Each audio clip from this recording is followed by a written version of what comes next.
I think getting from white to blue, blue to purple, brown to black and so on, honestly, the focus should just be following your passion. Exactly why we start jiu-jitsu to begin with, you know? I think a lot of the times we tend to build jiu-jitsu up into something that it's not in our heads, and that's a quick way to get defeated because, you know, it's funny. One of the easiest quotes that I think sums it up is like, they always say, how long does it take the average person to get the black belt? Do you know what the answer is?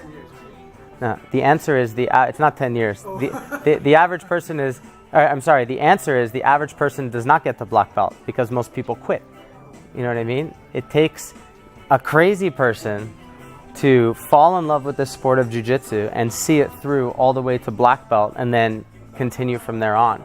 You know what I mean? It's like, there's days when you're going to want to quit. There's days when you're going to be the hammer. There's days when you're going to be the nail. There's going to be months and weeks and periods when you're going to be like, I'm not learning. I'm going backwards. I'm regressing, you know, and all this kind of stuff. And it's all part of the process. And it's exactly what makes it so sweet. I mean, if you look back at your whole life, for instance, you know, you're a father, you know, you've had business, all this kind of stuff, going through school, all that. Name one thing in life that had an amazing end result that made you feel so good that was easy to attain. The answer, nothing, right? Everything in life that's easy is kind of like, when you get there. You know what I mean? It's like people that get rich, like win the lotto, like, yeah, stoked for like 5 minutes. Then it's like, but people that put blood, sweat, and tears into something and then are able to love the journey and learn to accept the journey and understand how that journey, the ups, downs, you know, pros and cons of the whole thing, really mature them and is giving them the foundation to get to that end result, which sometimes there is no even end result. Like in jiu-jitsu, there's no end result. Black belt's not the end. You know, it just keeps on going. So I think honestly that the focus is when you start jiu-jitsu for the right reasons. Try your hardest. I mean, just check your ego at the door when you walk into your academy or somebody else's academy or an open mat or whatever it is every day. And just have fun and don't try to win all the time and just enjoy yourself and enjoy your training partners and make jiu-jitsu something that can teach you lessons that you can then implement in every facet of your life. But yeah, dude, end all be all, just have fun and stay the course and don't give up. I think to get to blue belt, the only thing that you really need to focus on is just learning vocabulary and testing out different positions. Make sure you know the basics of positional hierarchy.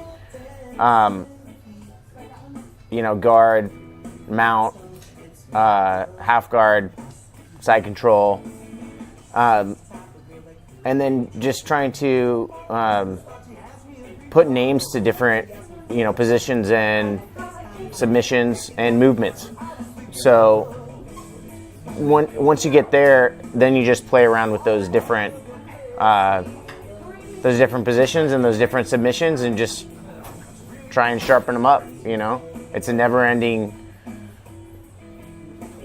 process of making simple moves better and better and better and better forever. So that's pretty much it. Basic vocabulary, I would say. White to blue belt, man, that's a really hard progression. A lot of it is just getting a lay of the land. A lot of it is just recognizing that you're in different spots. Because the thing about jiu-jitsu is that it's so layered and so nuanced that like a different foot position can change the dynamics of everything. And just to understand all those different things. So it's kind of like just able to read all the on-ramps and off-ramps. It's like traffic, right? You're flying and then, oh, there's an off-ramp, but you missed it. It's gone already, right? Oh, there's another one. Oh. And sometimes it's like, you know, driving through like downtown traffic. You got to go in and out. You got to swerve in and out. So just understanding that. And then the spiritual side of it is just understanding that you're not the man. And that you're gonna lose all the time. So spiritually, you got to be willing to take that, right? And a lot of people aren't, and that's why, you know, for different people, it's different things, right? But for some people, it is that ego. It's very difficult, right? So if you can handle that, and you can handle just the complexity, it's super complex. So complexity, the ego, and also to just the grind. Just the grind. If you get those three things and you understand it, you can move forward, man. Because once you go from white belt to blue belt, you're toying with white belts. So you have this new superpower, right? So it takes work, but if you can get there, it's really, really worth it. Just stay focused on training hard. Be more focused on your techniques that you've learned, and as you prepare yourself, just be more focused on your technique.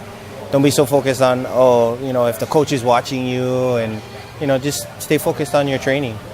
That's the best for me. That's my opinion on what I've experienced on training, through my years of going from white belt to blue belt, is just stay focused on your technique. Don't be so focused on just trying to submit your teammate.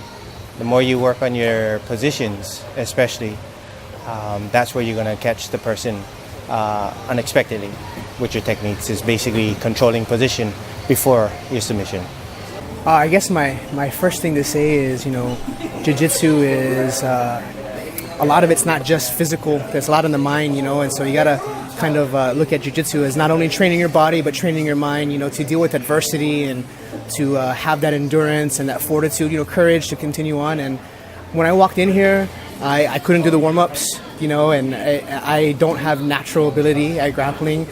But, with the encouragement of everybody here, I was able just to stick with it. And, I've been doing it for just under 5 years, I think. And I've made up for some of my lack of natural talent just by showing up, working really hard, doing my best, listening to what's taught, not trying to outsmart the coaches, you know what I mean? Just listen to what they say, stick to the basics, and I've been able to get to, I'm nowhere near, amazing, but I'm able to get to another level just by being consistent and, dealing with the fact that there's always going to, be times that you lose or you win. Sometimes you're the hammer, a lot of times you're the nail, right? But you just keep going through it, and the more you do it, the more flow you get, and have fun too, it's not supposed to be the stressful thing. And I think that sometimes ego gets in the way when you're not having fun, because it becomes a thing where, like, oh, if I don't do this by this time, then never mind, or whatever. You get discouraged when maybe a lower belt, gets you or whatever, but that's not what it's all about. That happens in the gym, it happens all the time. But, it's about that consistency and make the battle against yourself, right? Of making yourself better every time you get on the mats. Not about having to beat this person or that person, just can I leave the gym today better than what I, came in? And if you have that attitude, then nothing's going to stop you. You just keep going. And don't focus on the belt. It's going to come. The coaches will know when it's time. And, just keep going, and just be the best you can be every day, and never go to a training session and leave worse than when you got there. Just keep training hard and persevere. Don't give up.